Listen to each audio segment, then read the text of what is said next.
नमस्कार, मैं हूं रमेश हांडा। आप देख रहे हैं ट्राई सिटी अपडेट। सबसे पहले खास खबरों पर डालते हैं एक नजर। ट्रिब्यून चौक में फ्लाईओवर बनाने को काटे जाने हैं 700 पेड़, एनजीओ कर रहे हैं विरोध।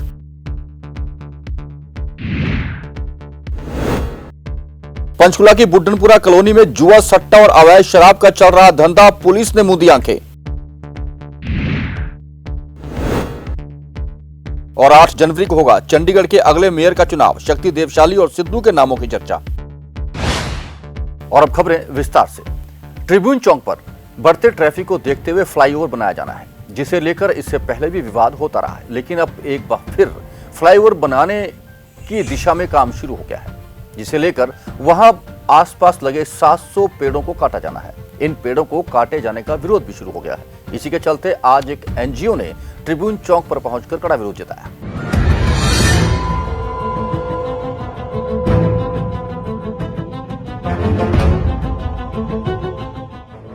ट्रिब्यून चौक पर शहर वासियों ने प्रदर्शन किया। यह सभी लोग ट्रिब्यून चौक पर होर्डिंग्स लेकर खड़े हुए दिखाई दे रहे थे, जिसमें यह लोग चंडीगढ़ प्रशासन से शहर में पेड़ों को ना काटे जाने की अपील करते हुए दिखाई दे रहे हैं। दरअसल ट्रिब्यून चौक से फ्लाईओवर बनाए जाने की बात कही जा रही है, जिसको लेकर चंडीगढ़ प्रशासन ने सर्वे भी पूरा कर लिया है, लेकिन ट्रिब्यून फ्लाईओवर बनाने के लिए 700 पेड़ों को काटा जाना है, जिसको लेकर यह सभी लोग प्रदर्शन कर रहे हैं। इनका कहना था कि पेड़ जीवन है और इन पेड़ों को नहीं काटने दिया जाना चाहिए। जो भी चंडीगढ़ ਦੇ ਵਿੱਚ पेड़ ਕੱਟ ਰਹੇ ਨੇ ਉਹਨੂੰ ਕਿਸੇ ਦਾ ਕੱਟਣ ਦਾ ਹੱਕ ਨਹੀਂ ਹੈ, ਬਲਕਿ ਲਗਾਉਣੇ ਚਾਹੀਦੇ ਨਾ ਕਿ ਕੱਟਣੇ ਚਾਹੀਦੇ ਹੈਗੇ। ਚੰਡੀਗੜ੍ਹ ਪ੍ਰਸ਼ਾਸਨ ਨੂੰ ਇਹਦਾ ਰਿਵਿਊ ਕਰਨਾ ਚਾਹੀਦਾ ਤੇ पेड़ ਵੱਧ ਤੋਂ ਵੱਧ ਬਚਾਉਣੇ ਤਾਂ ਕਿ ਅੰਡਰपास बनाया जावे, ना कि कोई पुल वगैरह पेड़ कटे जाने चाहिए ने। बेसिकली हम लोग जो 700 कुछ पेड़ कटने वाले हैं और वो पेड़ कम से कम 60 साल से ज़्यादा के हैं सभी। हम उनको बचाने के लिए ये प्रयास कर रहे हैं और गवर्नमेंट को हमने सुजेशन दिए थे। 100 से ज़्यादा लोग यूटी गेस्ट हाउस में फरीदा साहब के पास इकट्ठे हुए थे। उसमें से बहुत कम लोगों ने फेवर की थी फ्लाईओवर की। हम सब वो लोग हैं जिन्होंने विरोध किया था फ्लाईओवर का। बेसिकली हम डेवलपमेंट के खिलाफ नहीं है, हम ये चाहते हैं कि पेड़ों को बचाया जाए। सरकार कोई बाईपास रोड निकालने के बारे में सोचे। इंडस्ट्रियल एरिया के पीछे से निकाला जा सकता है। अभी रेलवे लाइन निकाली है सरकार ने, तो रोड के बारे में भी सोचा जा सकता है। महाराष्ट्र गवर्नमेंट ने कई हज़ार पेड़ कटने से भी बचाए हैं। यार्ड वाला जो सारा प्रोग्राम था उन्होंने सब कैंसिल किया है। तो चंडीगढ़ एडमिनिस्ट्रेशन को भी कुछ करना चाहिए, कोई कमेटी स्पेशल बिठानी चाहिए जो अच्छा सोचे, पेड़ों के बारे में फेवरेबल हो। ऐसे लोगों की कोई कमेटी बनानी चाहिए। लोगों का ये भी कहना है कि ट्रिब्यून फ्लाईओवर की जगह अंडर ब्रिज बनाया जाना चाहिए, ताकि इन पेड़ों को ना काटा जा सके, क्योंकि शहर में प्रदूषण बढ़ता ही जा रहा है। ऐसे में जरूरत है और पेड़ लगाने की, ताकि बढ़ते हुए प्रदूषण से लोगों को राहत मिल सके। लेकिन इससे उल्ट प्रशासन पेड़ों को काटने जा रहा है, जिसके विरोध में यह लोग प्रदर्शन कर रहे हैं। भी चंडीगढ़ की ब्यूटी दरख्तां दे नाल है, पेड़ां दे नाल है। चंडीगढ़ की पहचान पेड़ ने, इनू कट्टिया जा रहा है विदाउट एनी डिमांड। क्यों साडू एसोसीएशन दिखावे, एडमिनिस्ट्रेशन दिखावे कित्थे डिमांड है कि लोगों ने दरख्त कट के फ्लाईओवर बनाओ। तुसी अंडरपास बनाओ जो बनाने हैं। दरख्तां में क्यों बड़ा गरा कर रहे हो? लगा सकते नहीं, तोड़न नूं तुहानूं कोई हक नहीं हैगा दरख्तां नूं। मेरी पूरी तरह सिफारिश है चंडीगढ़ एडमिनिस्ट्रेशन नूं, इनू रिव्यू किया जाए। किसी पब्लिक की डिमांड नहीं है, इस डिमांड नूं खत्म किया जाए, पेड़ों को बचाया जाए, वातावरण बचाया जाए। हमारी बड़ी छोटी सी सजेशन है, पहले आप पूरे शहर का ट्रैफिक सोल्यूशन निकालो।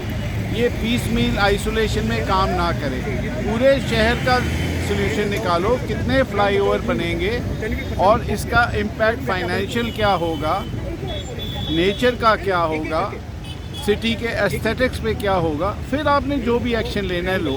उस प्रोपोजल को इन टोटलिटी देखो। पीस वाइज सोल्यूशन इतने बड़े शहर का नहीं होता।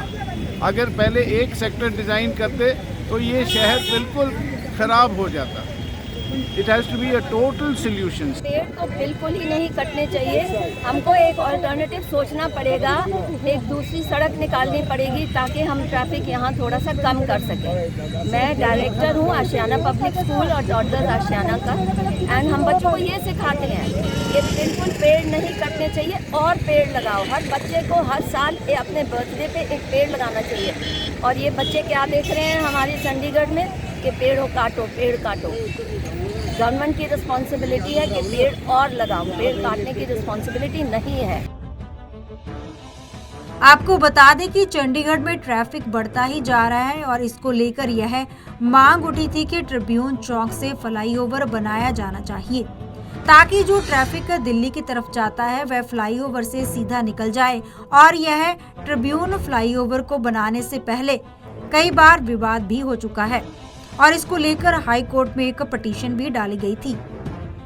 पंजाब केसरी टीवी चंडीगढ़ के लिए भगवत सिंह की रिपोर्ट। पंचकुला की बुड्डनपुर कॉलोनी में जुआ, सट्टा, दड़ा और अवैध शराब का धंधा जोरों पर चल रहा है।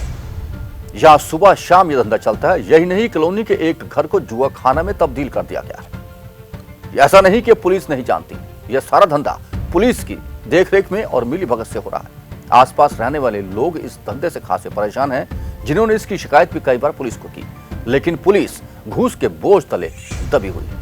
आइए देखते हैं एक रिपोर्ट।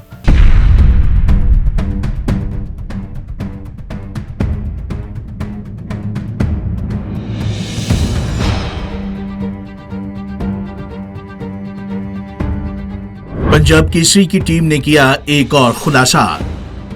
घर में चल रहा जुआ, सट्टा और अवैध शराब का कारोबार। ना तो पुलिस का डर, ना ही कैमरे का खौफ। सूत्रों की माने तो काफी लंबे से चल रहा है ये काला कारोबार। आखिर कब जागेगी पंचकुला पुलिस और कब करेगी कार्रवाई? ट्राई सिटी यानी कि चंडीगढ़, मोहाली और पंचकुला में जहां पर जुआ, सट्टा, मस्कली और अवैध शराब का काला कारोबार धड़ल्ले से चल रहा है। पंजाब केसरी की टीम ने पहले चंडीगढ़ में चल रहे अवैध काले कारोबार का खुलासा किया था, जिसके बाद पुलिस हरकत में भी आई और पुलिस ने खानापूर्ति के लिए मामले भी दर्ज किए। हालांकि इस कारोबार पर इक्का दुक्का पर मामले भी दर्ज हुए और कुछ समय के लिए द सिटी ब्यूटीफुल चंडीगढ़ में ये काला कारोबार पर कुछ प्रतिशत नकेल भी कसी गई। पंजाब केसरी टीम को लगी भनक, पुलिस आंखें मूंदे बैठी। लेकिन अब हम आपको ले चलते हैं पंचकुला क्षेत्र में, जहां पर गुगा माड़ी के नजदीक बदनपुरा में एक घर में सट्टा, जुआ और अवैध शराब काफी लंबे समय से बेची जा रही है। हैरानी की बात तो यह है कि इस बात की भनक पंजाब केसरी की टीम को तो लग गई, लेकिन पुलिस को नहीं लगी। आइए अब हम आपको दिखाते हैं ये काला कारोबार कहां चल रहा है और कौन और किस किस तरह से ये कारोबार लोगों को गुमराह कर उनसे पैसे लूट रहे हैं। काले कारोबार की लाइव तस्वीरें। घर में चल रही इस अवैध कारोबार का पंजाब केसरी की टीम को तो पता चला और जा पहुंची उस घर के पास जहां पर ये अवैध कारोबार चल रहा था।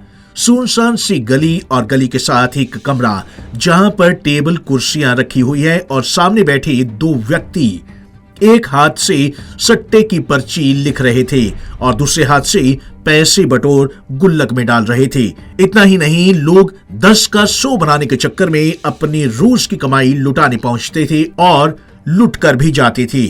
क्राइम टीम ने इस सारे मंजर को अपने खुफिया कैमरे में कैद कर लिया।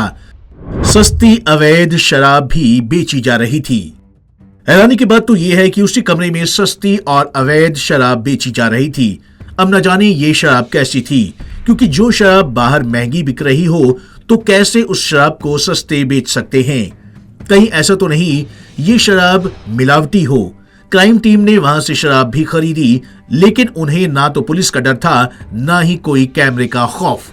जिसके बाद हमारी टीम ने सारा मंजर कैमरे में कैद किया और वहां से चल पड़ी। काफी लंबे समय से चल रहा अवैध कारोबार।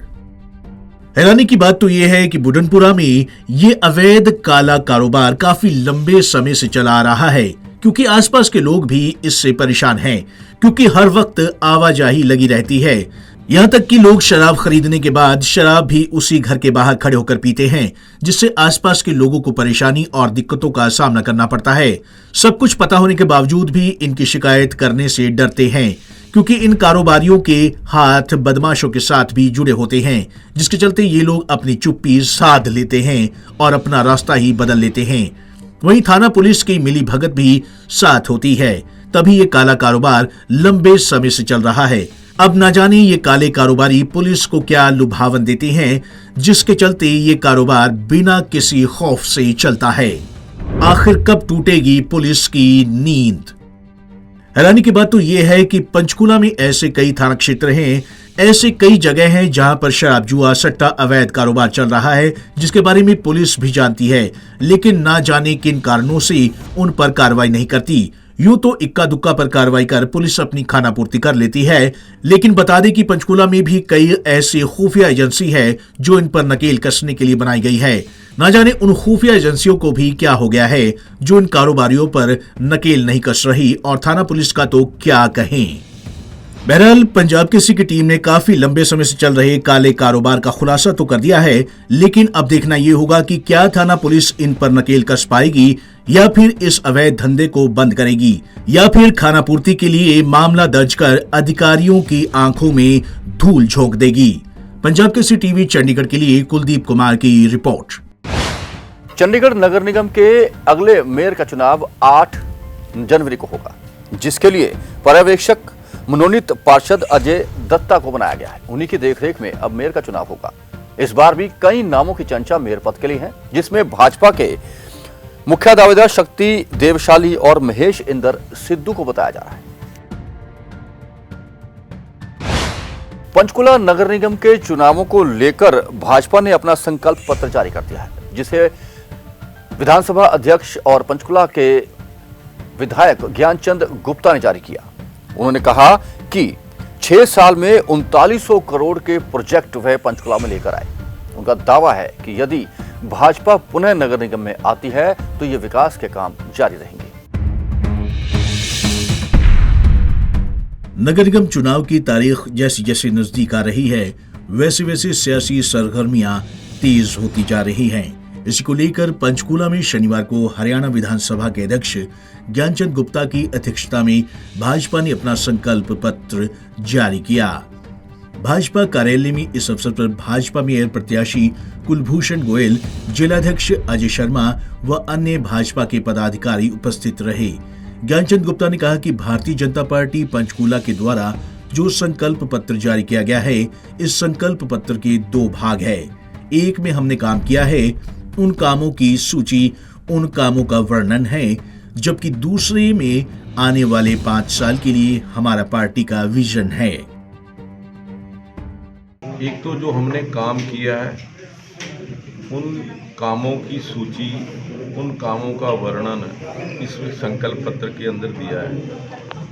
दूसरा जो है कि आने वाले समय के लिए, आने वाले 5 साल के लिए हमारा पार्टी का क्या विज़न होगा, हमारे जो महापौर चुने जाएंगे, हमारे पार्षद चुने जाएंगे, वो किस विज़न को लेकर के काम करेंगे। हमारा संकल्प है कि पंचकूला को साफ, सुंदर, हरा भरा और आत्मनिर्भर पंचकूला बनाने के लिए हम सब जनता के सहयोग से, जनता को साथ लेकर के काम करेंगे। और उसके अंदर चाहे वो स्वच्छता की बात है, पार्कों के अंदर अच्छी व्यवस्था की बात है। वैसे पार्कों के अंदर अब भी हमने ओपन जिम जो हैं वहाँ दिए हैं, बैडमिंटन कोर्ट दिए हैं, और प्रयास किया है कि पंचकूला के जो 275 छोटे पार्क हैं और 14 बड़े पार्क हैं, उनके अंदर अच्छी सुविधाएं दी गई हैं।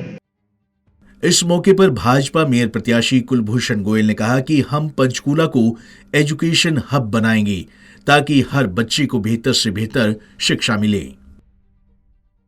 भारतीय जनता पार्टी का जो संकल्प पत्र बना है, उसमें मैंने जो सोचा था पंचकूला के लिए क्या होना चाहिए, मेरा विजन क्या था, वो इन्होंने इसमें पूरे का पूरा इनकॉर्पोरेट किया है। उसके लिए मैं पूरे के पूरे, क्योंकि इसमें बहुत से ऐसी चीज़ें हैं जो आदरणीय मनोहर लाल जी और आदरणीय ज्ञानचंद गुप्ता जी के दोनों के द्वारा की, यानी अकेली म्यूनसिपल कॉरपोरेशन के द्वारा की है। जो खास तौर पर जो हमने इसमें स्पेसिफिक चीज़ें जो बाहर की हैं, इसको स्मार्ट सिटी बनाने के लिए हमें क्या क्या और करना पड़ेगा। 2 चीज़ें एजू सिटी और मेडी सिटी हमने इसमें स्पेशल प्रपोज किया कि एजुकेशन की इसको हब बनाएंगे ताकि हर बच्चे को यहीं पर पढ़ने को मिले। आत्मनिर्भर जो हमने कहा है, ये आत्मनिर्भर पंचकूला को बनाना है। बच्चों को पढ़ने के लिए भी बाहर जाना पड़ता है, हमें शादी के लिए भी बाहर जाना पड़ता है। वो सब का हमने विज़न लेकर इसके अंदर डाला है। एजुकेशन के लिए architecture college, engineering college, university, medical college, ये सब यहीं पर खुलेंगे। चुनावी मौसम में सभी अपनी जीत का दावा कर रहे हैं। ये देखना दिलचस्प होगा कि जीत का सेहरा किसके सर सजता है। ये तो आने वाला समय ही बताएगा। Bureau report, Punjab Kesari TV, Chandigarh. Panchkula के पिंजौर कालका प्रॉपर्टी एसोसिएशन ने 7A हटाने के विरोध में प्रदर्शन किया। इन लोगों का कहना है कि पंचकुला और पिंजौर के कालका के साथ लगते सैकड़ों गांव में रजिस्ट्रियों पर रोक लगी है, जिस कारण उनका धंधा चौपट हो गया है और लोग जमीन की खरीद फरोख्त भी नहीं कर पा रहे। यह लोग सेक्टर 5 में इकट्ठे हुए और प्रशासन के खिलाफ जमकर नारेबाजी भी की। और जो हमारे पंचकुला डिस्ट्रिक्ट में 7A लगाई है, जो रजिस्ट्रियाँ बंद की है, सरकार की रजिस्ट्रियाँ छोड़ के, सेक्टर की रजिस्ट्रियाँ छोड़ के सभी 212 गाँव की रजिस्ट्रियाँ बंद की है। उसके खिलाफ हम ये धरना दे रहे हैं, रोष प्रदर्शन कर रहे हैं। और हमने 17 दिन से पिंजौर में भी परमानेंट धरना दे रखा है, 3 बजे से लेके 5 बजे तक। धन्यवाद। मुकेश नामक व्यक्ति न्याय के लिए पिछले 8 महीनों से पुलिस थानों के चक्कर लगा रहा है, कभी सेक्टर 26 तो कभी इंडस्ट्री एरिया पुलिस। दरअसल मुकेश नामक इस व्यक्ति ने अपनी बोलेरो जीप एक शख्स को किराए पर दी थी। उस शख्स ने यह वादा किया था कि वह इसे सरकारी दफ्तर में लगवा देगा। एक एग्रीमेंट भी साइन हुआ था, जिसके बाद कुछ समय तक मुकेश को इसके बदले पैसे भी मिलते रहे। लेकिन अचानक जब पैसे बंद हो गए तो पता किया तो पता चला कि जिस शख्स को उसने यह जीप किराए पर देने के लिए दी थी, उस शख्स ने इसे आगे किसी को बेच दिया है। जांच करने पर पता चला कि इस शख्स ने बेचे गई बोलेरो के बदले लाखों रुपए ले लिए, लेकिन मुकेश को इसका पैसा नहीं दिया। मुकेश शिकायत लेकर कभी इंडस्ट्री एरिया तो कभी सेक्टर 26 के थानों के चक्कर लगा रहा है। एसएस ऑफिस में भी शिकायत की गई थी, जिसके बाद जांच का जिम्मा इंडस्ट्री एरिया पुलिस स्टेशन को दिया गया था। लेकिन पुलिस कभी कोरोना तो कभी और बहानेबाजी करके टाल मटोल कर रही है। अब डीएसपी गुरमुख सिंह का कहना था कि उन्होंने मामला दर्ज कर अप्रूवल के लिए एडीए को भेज दिया है।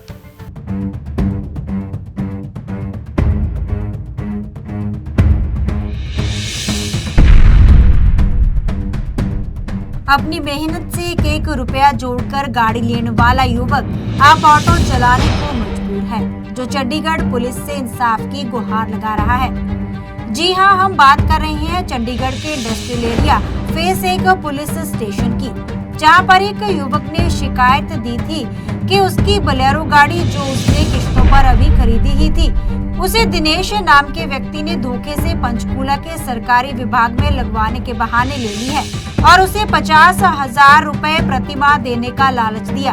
जिसके बाद पहली किस्त 50,000 रुपए की तो उसने एडवांस में दे दी, लेकिन उसके बाद एक चेक दिया जो बैंक में लगाने के बाद बाउंस हो गया। जिसके बाद उसने इसकी शिकायत पहले सेक्टर 26 के पुलिस स्टेशन में की, जहां से इसकी जांच इंडस्ट्रियल एरिया फेज 1 थाना को मार्क कर दी गई। जिसके बाद वह 6 महीने से पुलिस थाने के चक्कर लगा रहा है और अब पुलिस कह रही है कि इस केस को लीगल ओपिनियन के लिए भेज दिया गया है। पीड़ित ने कहा है कि एक तरफ तो उसे बैंक वाले तंग कर रहे हैं और अब ऑटो चलाने तक को वह मजबूर हो गया है, और वहीं पुलिस वाले भी उससे चक्कर कटवा रहे हैं। सर, कंप्लेंट दिए को 6 महीने हो गए जी। पहले मैंने 26 सेक्टर थाने में कंप्लेंट दी थी, वहाँ से कोई कार्रवाई नहीं हुई। फिर मैंने पब्लिक विंडो 9 सेक्टर में दी थी एसएसपी साहब को। वहाँ से मेरी कंप्लेंट इधर इंडस्ट्रियल एरिया थाने में आ गई जी। तो यहाँ जब मेरे को कॉल आई, मैं यहाँ गया, मुझे बुलाया, मेरे से पूछा, मैंने सब कुछ बताया जी। उसके बाद बताया, उन्होंने दिनेश को भी फ़ोन किया। उसके बाद जिसके पास गाड़ी दिनेश ने गिरवी रखी उसे भी फ़ोन किया उन्होंने। जिस बंदे के पास जिस बंदे ने मुझे फ़ोन किया था, उस बंदे के पास ही फ़ोन किया उन्होंने। तो वो गाड़ी उस बंदे के 3rd पर्सन बंदे के पास दिनेश ने गिरवी रखी, मुझे एग्रीमेंट दे गया था। तो उस एग्रीमेंट पे मेरे साइन नहीं, दिनेश ने ही किए थे। मेरे साइन दिनेश ने किए थे। जब मैंने ये चीज़ बताई पुलिस वालों को, तो दोबारा एक कंप्लेंट लिखवाई। वो मेरे से डीएसपी को डलवाने को बोला, वो मैंने वो डाली। उसके बाद अभी तक 6 महीने हो गए, कोई कार्रवाई नहीं हुई। मैं बहुत परेशान हूँ, ऑटो चला रहा हूँ, कहाँ से किस्तें दूँ। मैं इतना परेशान हो रखा हूँ कि सुबह से शाम हो जाती, ऑटो चलाऊँ या मैं थाने के चक्कर काटूँ। इतना परेशान हो रखा हूँ कि मेरे से कमाने भी नहीं दिया जा रहा कि मैं कुछ कमा के अपने बच्चों का भी पेट पाल लूँ, किस्तें दे लूँ। थाने जाता हूँ, पूरा दिन हो जाता है बाहर खड़े को। मेरा कहीं गुजारा नहीं हो रहा, मेरे को कहीं से इंसाफ नहीं मिल रहा। वहीं डीएसपी गुरमुख सिंह ने कहा है कि यह केस इंडस्ट्रियल एरिया थाना में बहाल कर दिया गया है। उन्होंने कहा कि केस की जांच करने के बाद इस केस को लीगल ओपिनियन के लिए भेजा गया है। केस में एफआईआर दर्ज करने की सिफारिश की गई है और जैसे ही लीगल ओपिनियन के बाद फाइल आती है तो आगे की कार्रवाई की जाएगी। मुकेश का जो कंप्लेनेंट है मुकेश, उसकी जो हमारे पास दरखास्त आई थी कुछ महीने पहले, जो हमने पुलिस स्टेशन इंडस्ट्रियल एरिया में उसको इंक्वायरी के लिए मार्क कर दिया था और एसएचओ साहब ने इंक्वायरी करके जो उसमें लीगल ओपिनियन के लिए सीनियर अफसरों को भेज दिया है। पर्चा हमने रिकमेंड किया है और जल्दी ही पर्चा दर्ज कर दिया। अपनी मेहनत की कमाई से अपना पेट पालने वाले इन नौजवानों को पुलिस तंत्र की ढीली कारगुजारी के कारण ऑटो चलाकर तंगी से जिंदगी गुजारनी पड़ रही है, लेकिन पुलिस अधिकारी अभी भी कार्रवाई करने का भरोसा ही दे रहे हैं और कार्रवाई कब होगी ये तो अब समय ही बताएगा। पंजाब केसरी टीवी चंडीगढ़ के लिए कुलदीप कुमार की रिपोर्ट। चंडीगढ़ पुलिस की क्राइम ब्रांच के इंचार्ज हरिंदर सेखों ने एमेच्योर मिस्टर ओलंपिक का खिताब जीत लिया है। उन्होंने यह खिताब अमेरिका फ्लोरिडा में आयोजित हुई चैंपियनशिप में जीता है। वे वापस लौट आए हैं और खिताब के लिए उन्हें संजय बेनीपाल, जो कि चंडीगढ़ के पुलिस प्रमुख हैं, उन्होंने बधाई भी दी है।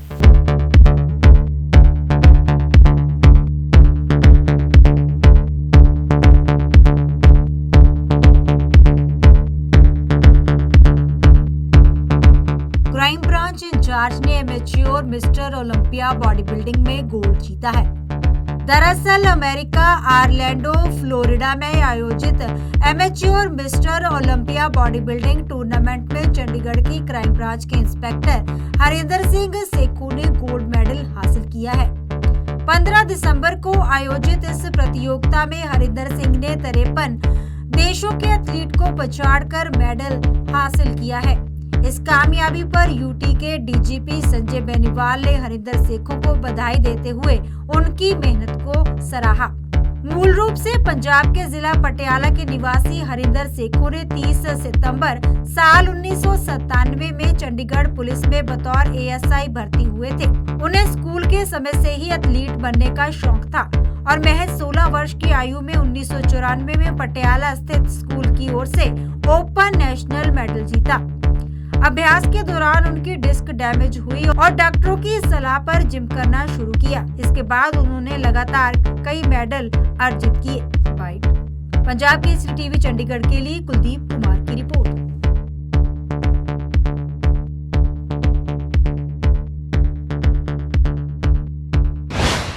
क्रिसमस को लेकर अलांते मॉल में तैयारियां शुरू हो गई हैं, जहां 21 फीट वाइट फ्लोर बियर तैयार किया गया है, जो कि लोगों के लिए आकर्षण का केंद्र बना हुआ है। और भी बहुत कुछ यहां किया गया है। और अब कोरोना अपडेट। शहर में कोरोना के पेशेंट कुछ कम हो गए। चंडीगढ़ में, मोहाली में और पंचकुला में आज कुल 161 नए मरीज आए, लेकिन 4 लोग कोरोना की जंग हार गए। अब तक ट्राई सिटी में 769 लोग कोरोना की जंग हार चुके हैं। चंडीगढ़ में आज 65 नए कोरोना पेशेंट आए और एक व्यक्ति की मौत हो गई। चंडीगढ़ में अब तक 306 लोग कोरोना की जंग हार चुके हैं। वहीं पंचकुला में आज 36 कोरोना पेशेंट आए, लेकिन सुखद यह रहा कि किसी की भी मौत की सूचना नहीं है।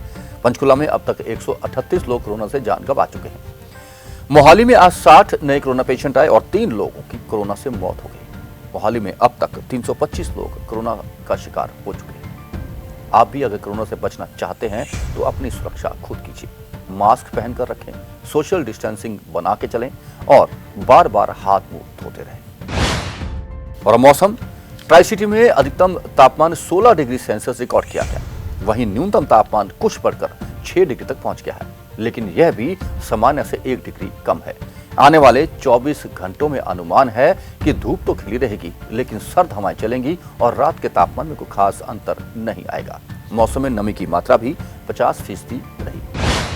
ट्राई सिटी अपडेट में अब तक के लिए इतना ही। कुछ और खबरें और जानकारी लेकर फिर हाजिर होऊंगा।